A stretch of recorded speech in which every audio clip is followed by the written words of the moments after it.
Dans un petit village vivait Facundo, un agriculteur instruit et joyeux qui gagnait humblement sa vie. Il était également un croyant dévoué. Certains de ses voisins lui disaient toujours que la vie était injuste envers lui, que s'il avait été riche, il aurait été le meilleur propriétaire terrien et patron, que c'était dommage qu'il soit pauvre. En réalité, plus que pauvre, Facundo méritait d'être appelé un homme de cœur, car il était le seul à prendre soin des personnes âgées du village qui n'avaient rien et partageaient la peu de nourriture qu'il avait avec les nécessiteux du pays. De plus, malgré sa pauvreté, il a réussi à construire sa maison où il vivait avec sa bien-aimée et humble épouse Rosalia. Facundo ne possédait pas un grand morceau de terre comme ses voisins. Il n'avait pas non plus de clôture, car il n'avait pas d'animaux. Il n'avait que quelques moutons hérités de son grand-père, alors il se cassait le dos en travaillant pour un riche propriétaire terrien de la région qui ne le payait qu'avec quelques livres d'orge ou de blé. Facundo disait « Père, j'ai besoin d'aide.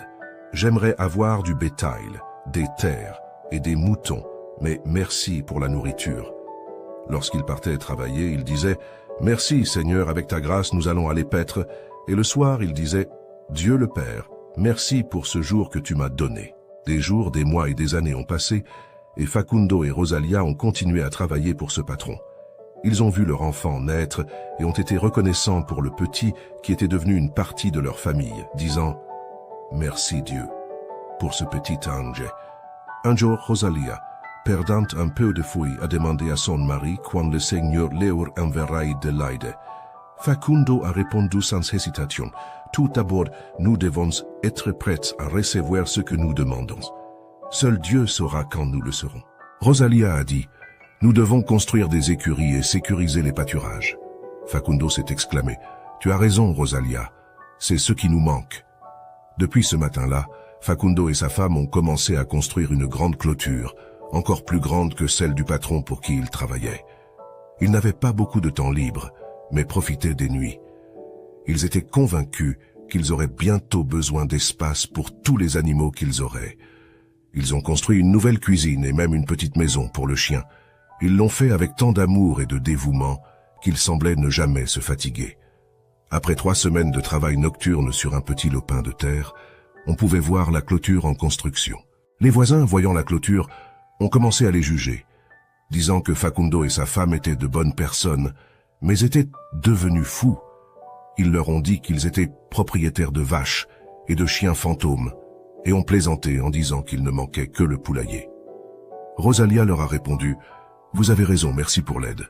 Mon mari et moi allons aussi construire un petit poulailler. » Facundo et Rosalia, loin d'abandonner ou de perdre la foi, même lorsque leurs parents se sont détournés d'eux, ont continué avec engagement à compléter ce qui manquait. 3 ans plus tard, sur la petite propriété de Facundo et Rosalia, où il n'y avait autrefois qu'une petite cabane, se trouvait maintenant une petite citadelle de pierre. Il y avait de grandes étables pour plusieurs vaches, une petite maison pour les chiens et une autre pour les poules. À ce moment-là, ils étaient considérés définitivement comme fous, et le patron pour qui ils travaillaient les a licenciés. Rosalia a beaucoup pleuré parce qu'elle craignait que son fils souffre de faim. Voyant sa femme en larmes, le fermier l'a pris par la main avec son fils, leur sourit et remercia Dieu, disant « Merci Dieu le Père, car le temps libre que nous aurons à partir de maintenant sera très utile.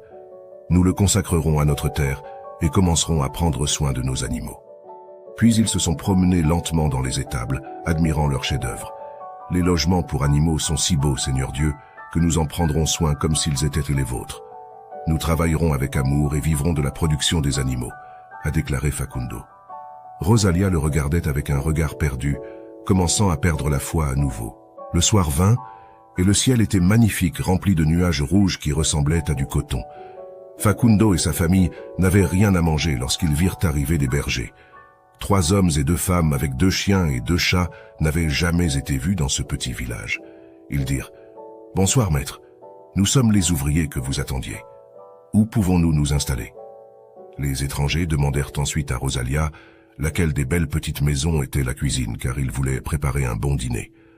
Facundo et sa femme étaient choqués, pensant à Dieu pour une explication de tout ce qui se passait. Soudain, ils sentirent un arôme délicieux et coururent vers la nouvelle cuisine. Ils n'avaient pas encore pu installer de poêle et n'avaient pas de nourriture, mais quelque chose de délicieux cuisait dans les marmites. Facundo s'exclama « Merci, Dieu le Père, tu as écouté nos supplications, et merci pour ce délicieux dîner. » Il souriait alors que Rosalia sautait de joie avec leur enfant dans ses bras.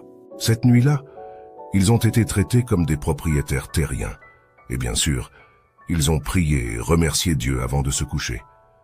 Il faisait encore nuit, et le couple dormait profondément lorsque le chant d'un coq les a réveillés. Mais ils n'avaient pas de coq. Immédiatement après, ils ont entendu des bruits d'animaux. Le couple accourut dans la cour. Ils ne pouvaient pas croire ce qu'ils voyaient. La clôture était pleine de vaches, de cochons et de moutons. Il n'y avait plus d'espace, et certains cochons étaient même restés dehors. Rosalia était sans voix, et Facundo a dit « Merci Seigneur, nous prendrons soin de vos animaux comme s'ils étaient les nôtres. » Le couple est resté dans la cour jusqu'à l'aube, admirant le bétail et remerciant Dieu pour leur fortune. Après le petit déjeuner, les bergers sont sortis pour faire paître les moutons. Facundo se demandait où ils pourraient faire paître les animaux, car leur terre n'était pas si grande. À ce moment-là, un berger a dit qu'il les emmènerait sur les terres du père. Facundo et Rosalia ont été surpris, car leurs parents ne possédaient pas de terre et ne leur avaient pas parlé depuis longtemps. Cependant, ils étaient sûrs que c'était aussi l'œuvre de Dieu. Puis les chiens ont commencé à aboyer, et quand ils sont sortis, ils ont trouvé tous les voisins qui murmuraient, les mêmes qui s'étaient moqués d'eux un peu plus tôt. L'un d'eux a dit avec arrogance, « Facundo le fou, à vous, où as-tu volé tout ce bétail? C'est pour ça que tu construisais des clôtures. Tu avais tout bien prévu, mais nous ne voulons pas de voleurs ici, nous allons te chasser. » Un des bergers, Giustino, est intervenu et a dit « Merci d'être venu nous rendre visite, c'était le père qui nous a envoyés pour prendre soin du bétail. » Chez tous les voisins, on pouvait voir de l'envie sur leur visage. Facundo les a regardés et après un soupir a dit « Voisins, quand vous avez besoin de quelque chose, vous pouvez venir chez moi. Il y aura toujours de la nourriture et un abri. » Puis il a voulu serrer la main à certains d'entre eux, mais ils ont refusé et sont partis. Ce même après-midi, les bergers ont amené le bétail à paître, et à un moment donné, de façon étrange, ils se sont éloignés des terres. Facundo a couru pour les rejoindre, mais a été arrêté par un vieil homme qui vivait derrière la montagne et possédait de nombreuses terres. Facundo lui avait rendu visite une fois pour lui offrir de la compagnie. Le vieil homme a dit « Cher Facundo, 16 terres sont à moi, et je te les donne pour que tu fasses paître tes animaux. Désormais, tu es le propriétaire de tout ce qui était à moi car je n'en ai plus besoin. » Après une étreinte, le vieil homme s'en est allé, disparaissant rapidement comme s'il volait. Facundo a rejoint les bergers qui lui ont dit qu'ils avaient été envoyés par le vieil homme qui était mort des mois auparavant, mais leur avait laissé des instructions pour servir Facundo, maintenant propriétaire de tout. Facundo n'a pas pu retenir ses larmes de gratitude et de bonheur. À partir de ce moment, lui et Rosalia sont devenus très riches, encore plus riches que leur ancien patron, et dès lors, tout le monde dans le village les respectait, parce qu'ils sont devenus une véritable bénédiction.